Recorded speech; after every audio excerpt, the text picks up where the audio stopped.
Film കണ്ടിട്ട് 1 ഇയറാണ്. അതായത് യാര baby ഉണ്ടാവുന്നതിന് കുറേ മുന്നേ ഞാൻ കണ്ടതാണ്. ഇപ്പോൾ യാര ബേബിക്ക് ഓൾമോസ്റ്റ് 9 മാസമാണ്. ഇപ്പോഴാണ് ഞാൻ ആദ്യമായിട്ട് തിയേറ്ററിൽ കയറുന്നത് കേട്ടോ. അതിൻ്റെ ഒരു പേടിയോ എക്സൈറ്റ്മെൻറ്റോ യാര അലമ്പാക്കോ എന്നുള്ളൊക്കെ പേടിയൊക്കെ എനിക്കുണ്ട്. പക്ഷേ യാര അലമ്പൊന്നും ആക്കിയിട്ടില്ല. ഞാൻ രേഖാചിത്രം കാണാനാണ് കേട്ടോ പോയത്, ആസിഫ് അലിൻ്റെ.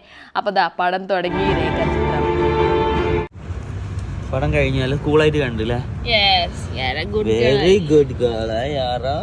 ഫിലിം ലവർ യാര. ഫുള്ള് കിടന്നുറങ്ങി ഇമ്മന്റെ പോലെ തന്നെ അല്ലേ? അപ്പം നമ്മൾ രേഖാചിത്രം കണ്ടിട്ടില്ല, അതിൻ്റെ റിവ്യൂ ഞാൻ പറഞ്ഞുതരാം. എനിക്ക് മൂവി ഇഷ്ടമായി, നല്ല രസമുള്ള മൂവി, ഫാമിലിയൊക്കെ ആയിട്ട് നമുക്ക് എൻജോയ് ചെയ്ത് കാണാൻ പറ്റിയ മൂവിയാണ് കേട്ടോ. ഓവർ എക്സ്പെക്റ്റേഷൻ വെച്ച് പോകണ്ട, നല്ലൊരു സസ്പെൻസ് ത്രില്ലറാണ്. പിന്നെ ഭയങ്കര ക്ലൈമാക്സ് അങ്ങനത്തെ ഒന്നും പ്രതീക്ഷിക്കണ്ട. നല്ലൊരു ഫാമിലി ആയിട്ട് കണ്ടിരിക്കാൻ പറ്റിയ മൂവി. സിംഗ് ആണെങ്കിൽ അടിപൊളി, ആസിഫ് അലിയൊക്കെ അടിപൊളിയായിട്ട് അഭിനയിച്ച, അനശ്വര എല്ലാവരും നല്ല അഭിനയം. യാര ബേബി അലമ്പാക്കിയിട്ടില്ല, ഓളും ഇറങ്ങി തന്നു. അതുകൊണ്ട് ഞാൻ എൻജോയ് ചെയ്ത് പടം കണ്ടു. Must try.